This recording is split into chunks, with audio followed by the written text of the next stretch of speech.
వాళ్ళు తెలివిగా గతంలో జగన్ వీడియో పెడుతున్నారు. అదేంటంటే పార్టీ చూడడం, ప్రాంతం చూడడం, మాకు ఓటేసిన వాళ్ళని కూడా కులం చూడడం, మతం చూడడం, మాకు ఓటేకపోయినా కూడా అన్ని పథకాలు మీకని జగన్ చెప్పాడని.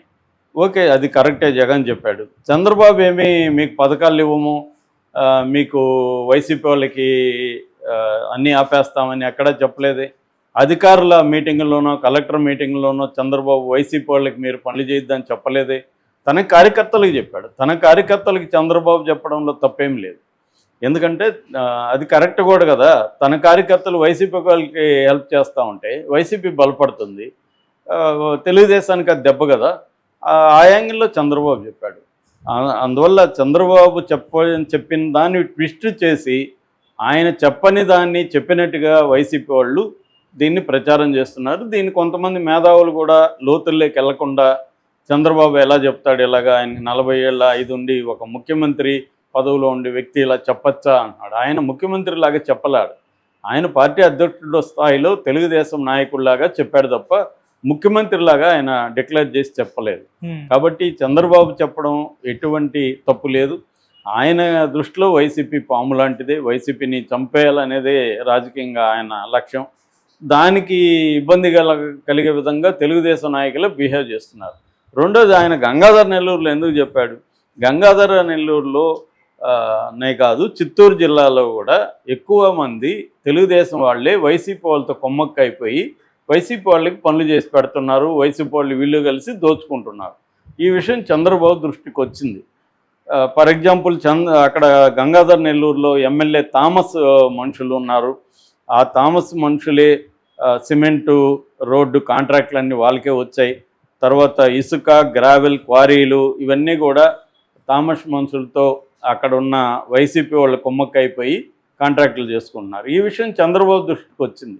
అందుకని ఆయన ఇండైరెక్ట్గా ఎమ్మెల్యేలను వీళ్ళని హెచ్చరించేదానికే ఈ మాట అన్నాడు. సో అట్లాగే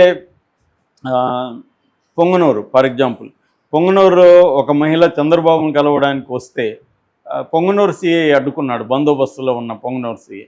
ఎందుకు వచ్చింది ఆ మహిళ అంటే, పొంగనూరులో ఇన్ఛార్జిగా తెలుగుదేశం ఇన్ఛార్జిగా ఉంటున్న చల్లా బాబురెడ్డి అనుచరుడు మాధవరెడ్డి అక్కడ వైసీపీ వాళ్ళతో కొమ్మక్కయ్యి ఈ మాధవరెడ్డి ప్లస్ వైసీపీ వాళ్ళు ఈమె భూములను ఆక్యుపై చేసుకున్నారు. ఈమె కంప్లైంట్ ఇవ్వడానికి వచ్చింది. సో రానివ్వలేదు. ఇదొక సంఘటన జరిగింది. అట్లాగే మన చెవిరెడ్డి భాస్కర్ రెడ్డి ఉన్నాడు కదా, వాళ్ళ ఓఎస్డి ఇప్పుడు మంచి పదవులకు వెళ్ళాడు. అతను వైసీపీ వాళ్ళు కలిసి అక్కడ దోచుకుంటున్నారనే విమర్శలు ఉన్నాయి. అట్లాగే పెద్దిరెడ్డి మనుషులు కూడా ఇప్పటికీ యాక్టివ్గానే ఉన్నారు. అట్లాగే వైసీపీ టీడీపీ ఉద్యోగులు కూడా కుమ్మక్కైపోయారు. మొన్న ఈవెన్ నెల్లూరు పొట్టి శ్రీరాములు నెల్లూరు జిల్లా ఈనాడులో ఒక కథనం వచ్చింది. అదేంటంటే అధికారం కూటమిది, పెత్తనం వైసీపీది, సిండికేట్ మాయ అనే ఒక వార్త ఈనాడులో వచ్చింది. అంటే నెల్లూరు జిల్లాలో సైతాపురం మండలంలో తూర్పు పూండ్ల, మొలకల పూండ్ల గ్రామాల్లో దాదాపు 17 హెక్టార్ల మైన్స్ అంతా కూడా తెలుగుదేశం కూటమి వాళ్ళు దోచుకుంటున్నారు. దీంట్లో వైసీపీ కూడా ఇన్వాల్వ్ అయింది అనేది జమీన్ రైతు ఎప్పటి నుంచో రాస్తుంటే, జమీన్ రైతుని వైసీపీకి అనుకూలంగా ఉందని తెలుగుదేశం సోషల్ మీడియా వాళ్ళు తిట్టిపోశారు. కానీ ఈనాడులో నిన్న ఈ టైటిల్ పెట్టి ఈనాడులో నిన్న కథనం వచ్చింది. అక్కడ దాదాపు 2,60,000 టన్నుల మైనింగ్ జరిగింది, అమ్మేసుకున్నారు. ఎందుకంటే చైనాలో విపరీతమైన డిమాండ్, క్వార్ట్జ్ అంటారు, క్వార్ట్జ్ మైనింగ్. సో అది జరుగుతుంది. అంటే రాష్ట్ర వ్యాప్తంగా 164 మంది ఎమ్మెల్యేలు కూటమికున్నారు. అందులో 80 మంది ఫస్ట్ టైం గెలిచిన ఎమ్మెల్యేలు. సో వీళ్ళు ఫస్ట్ టైం గెలిచిన ఎమ్మెల్యేలకి ఆ అధికారం మీద కానీ ఆ వనరుల మీద కానీ పట్టు తేవడానికి టైం పడుతుంది. ఆల్రెడీ 5 ఏళ్ళు వైసీపీ ఎమ్మెల్యేలు కావచ్చు, వైసీపీ లోకల్ నాయకులు కావచ్చు, అక్కడ ఉన్న వనరులను దోచుకోవడంలో వాళ్ళు ఎక్స్పీరియన్స్ వచ్చేసింది వాళ్ళకి. వీటిని ఎట్లా, ఇప్పుడు ఇసుకుంది, ఇసుకని ఎట్లా తవ్వుకోవాలి, దీన్ని ఎట్లా రవాణా చేయాలి, దీన్ని ఎట్లా ఎక్కడ అమ్ముకోవాలి, ఈ వ్యవహారం మొత్తం వాళ్ళకి తెలుసు.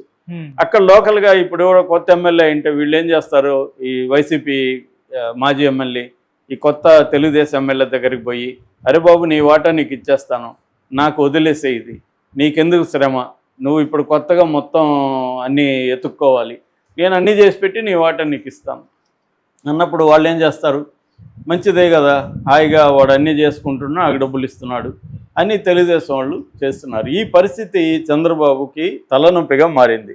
ఎందుకంటే కేడరు, తెలుగుదేశంలో కేడర్ కావచ్చు, తెలుగుదేశంలో నాన్ అఫిషియల్ తెలుగుదేశం సపోర్టర్లు సోషల్ మీడియాలో చాలామంది యాక్టివ్గా ఉంటారు. జర్నలిస్టులు కావచ్చు, మేధావులు కావచ్చు, సోషల్ మీడియా యాక్టివిస్టులు. వాళ్ళు నాన్ అఫిషియల్, వాళ్ళు ఏమి డబ్బులు తీసుకొని తెలుగుదేశాన్ని పొగిడే బ్యాచ్ కాదు. నేను మొన్న కూడా చెప్పాను, ప్రతి పార్టీకి 2 రకాలు ఉంటారు. డబ్బు తీసుకొని పెయిడ్ సోషల్ మీడియా వాళ్ళు, ఇటు వైసీపీకి ఉంటారు, తెలుగుదేశానికి పెయిడ్ సోషల్ మీడియా. వాళ్ళకి ఏంటంటే పార్టీకి సంబంధం లేదు, మనకు డబ్బులు ఇస్తే ఏ పార్టీకైనా ఇచ్చేస్తాం. అంటే మన యూట్యూబ్ ఛానల్ చాలా ఉంటాయి, ఏ పార్టీ డబ్బులు ఇస్తే ఆ పార్టీకి యూట్యూబ్ ఛానల్ పనిచేస్తుంది. అలాగే సోషల్ మీడియా వాళ్ళు ఉంటారు.